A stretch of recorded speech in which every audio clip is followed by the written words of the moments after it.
തൃക്കണ്ടിയൂർ ക്ഷേത്രോത്സവവുമായി ബന്ധപ്പെട്ട് ഐതിഹ്യ പ്രാധാന്യമുള്ള മറ്റു ചില ദേവസ്ഥാനങ്ങൾ കൂടി ഇവിടെയുണ്ട്. തൃക്കണ്ടിയൂരപ്പന്റെ ആസ്ഥാനത്ത് നിന്നും അല്പം അകലെയുള്ള അമ്പലക്കുളങ്ങര ഭദ്രകാളി ക്ഷേത്രമാണ് അതിലൊന്ന്.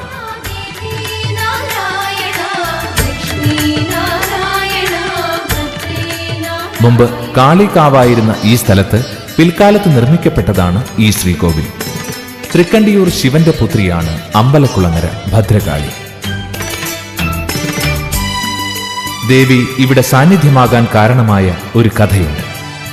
പണ്ടൊരിക്കൽ ഇരിങ്ങാവൂരിലെ പ്രഭു കുടുംബത്തിൽപ്പെട്ട ഒരു നമ്പിടിയുടെ ഭാര്യ ക്ഷേത്ര ദർശനം കഴിഞ്ഞ് മടങ്ങുമ്പോൾ അവരുടെ ഓലക്കുടയിൽ 7 ഭഗവതിമാർ കുടിയേറി.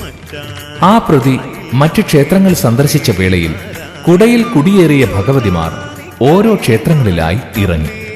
അതിൽ 6ാമത്തെ ഭഗവതി ഇറങ്ങിയ ഇടമാണ് അമ്പലക്കുളങ്ങര.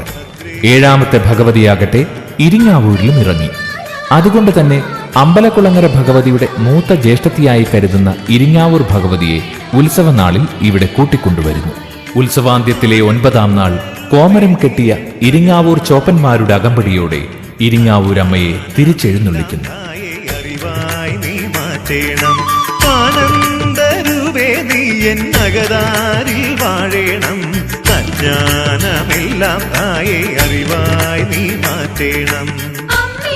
തൃക്കണ്ടിയൂർ തേവരുടെ ധർമ്മപത്നിയായ ശ്രീപാർവതി ചൈതന്യം കുടികൊള്ളുന്ന ഭണ്ഡാരക്കാവ് അമ്പലക്കുളങ്ങര ക്ഷേത്രത്തിന് അല്പം അകലെയുണ്ട്. വനദുർഗാ സങ്കല്പത്തിലുള്ള ദേവതയാണ് ഇത്. മലയാള മണ്ണിലെ കാവുകളുടെ കമനീയത കണ്ടുവണങ്ങുന്നവർ ആദ്യമെത്തേണ്ട ഇടങ്ങളിലൊന്നാണ് ഭണ്ഡാരക്കാവ്. വെട്ടുകല്ലുകളുടെ നിമോന്നതികളിൽ വേരിറക്കി നിൽക്കുന്ന പേരാലിന്റെ ദൃഢസമൃദ്ധി കാവുകളിൽ ഉറയുന്ന കാടിന്റെ കരുത്താണ്. കരുത്തുറ്റ ഈ കൽനിരകളുടെ ശക്തിയാണ് കാനനരൂപിണിയായ ആദിപരാശക്തിയുടെ ചൈതന്യമായി ഇവിടെ പ്രസരിക്കുന്നത്.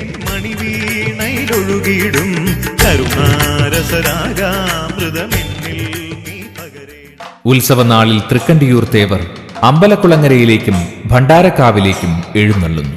മേളവാദ്യവൃന്ദത്തോടെ അമ്പലക്കുളങ്ങരയിലേക്ക് എഴുന്നള്ളുന്ന ഭഗവാൻ അവിടെ പുത്രിയെ ദർശിച്ച ശേഷം ആഘോഷങ്ങളില്ലാതെ ഒറ്റച്ചണ്ടയുടെ അകമ്പടിയോടെ ഭണ്ഡാരക്കാവിലേക്ക് പോകുന്നു. ഭണ്ഡാരക്കാവിൽ ദേവി അശുദ്ധിയിലിരിക്കുന്നതിനാലാണത്രേ ആഘോഷങ്ങളില്ലാതെ ഭഗവാൻ എഴുന്നള്ളുന്നത്. ഉത്സവ ദിനങ്ങളിലെ പ്രധാന ആചാരങ്ങളിലൊന്നായ എഴുന്നള്ളത്തിനൊടുവിൽ ഭണ്ഡാരക്കാവിലെ കല്ലിന്മേൽ ദേവന്റെ തിടമ്പ് വച്ച് പൂജ ചെയ്യുന്നു. അന്ന് അവിടെ അടുപ്പ് കൂട്ടി ദേവന് നൈവേദ്യമുണ്ട്. ഈ കല്ല് കാണുന്ന സ്ഥലത്ത് പണ്ടൊരു കിണറായിരുന്നുവെന്ന് പറയപ്പെടുന്നു. തന്റെ സ്വർണ്ണനിർമ്മിതമായ പാത്രങ്ങൾ പൂജയ്ക്ക് ശേഷം കിണറ്റിൽ നിക്ഷേപിച്ചിട്ടാണ് ഉത്സവ പൂജ കഴിഞ്ഞ ദേവന്റെ മടക്കം.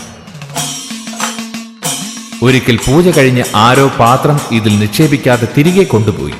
അന്ന് കല്ലു വീണ് കിണർ അടഞ്ഞുവെന്നാണ് ഐതിഹ്യം.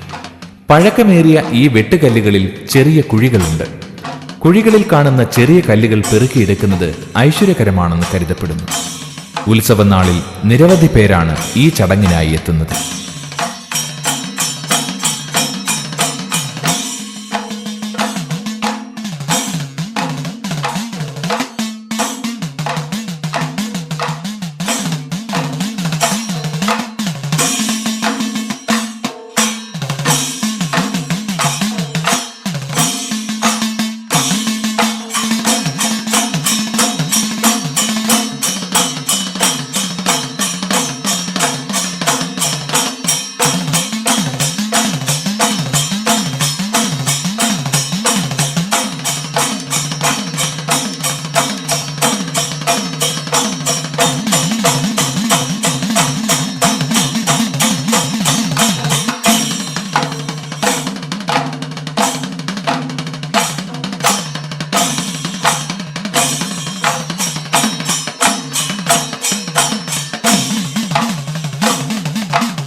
കേരളത്തിന്റെ ആധ്യാത്മിക സാംസ്കാരിക ചരിത്രത്തിന് നേർസാക്ഷ്യം നൽകുന്ന നിരവധി ഉപദാനങ്ങളുടെ തട്ടകമാണ് തൃക്കണ്ടിയൂർ.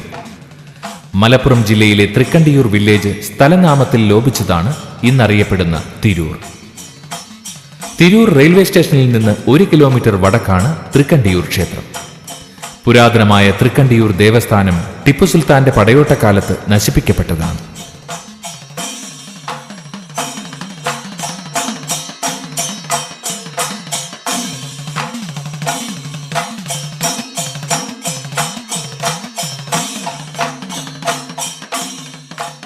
ആക്രമണത്തിൽ ഭാഗികമായി തകർക്കപ്പെട്ട ക്ഷേത്രം തട്ടകത്തിലെ വിശ്വാസികൾ പുനർനിർമ്മിച്ചു. നിഷ്കളങ്കരും ഐശ്വര്യമുള്ളവരുമാണ് തൃക്കണ്ടിയൂർ തേവരുടെ ആശ്രിതരായ ജനങ്ങൾ എന്ന് പ്രസിദ്ധമാണ്.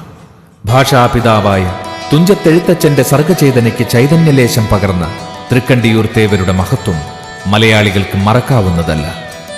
ഭക്തിയുടെ ഹൃദയഭാവങ്ങളെ മനുഷ്യത്വത്തിന്റെ ശാശ്വത സാമഗ്രിയായി തീർത്ത രാമായണ കഥകൾ പാടി തുഞ്ചന്റെ പൈങ്കിളി പാറി നടന്ന് കൈരളിയുടെ അക്ഷര ശ്രീകോവിലാണ് ഈ ക്ഷേത്രം. സനാതനധർമ്മത്തിന്റെ പുനരുദ്ധാരണത്തിനായി അവതരിച്ച ശ്രീരാമചന്ദ്രന്റെ നാമമന്ത്രോച്ചാരണത്താൽ ധ്യാന നിമഗ്നനായിരിക്കുന്ന തൃക്കണ്ടിയൂർ ശ്രീ പരമേശ്വരന്റെ തൃപാദങ്ങളിൽ അക്ഷരലക്ഷങ്ങളുടെ അക്ഷയമലരുകൾ സമർപ്പിച്ചുകൊണ്ട് ക്ഷേത്രായനത്തിന്റെ ഈ എപ്പിസോഡ് ഇന്നിവിടെ പൂർണ്ണമാകുന്നു. എല്ലാ മാന്യ ക്ഷേത്രായനം പ്രേക്ഷകർക്കും ക്ഷേത്രായനത്തിന്റെ വിനീത നമസ്കാരം.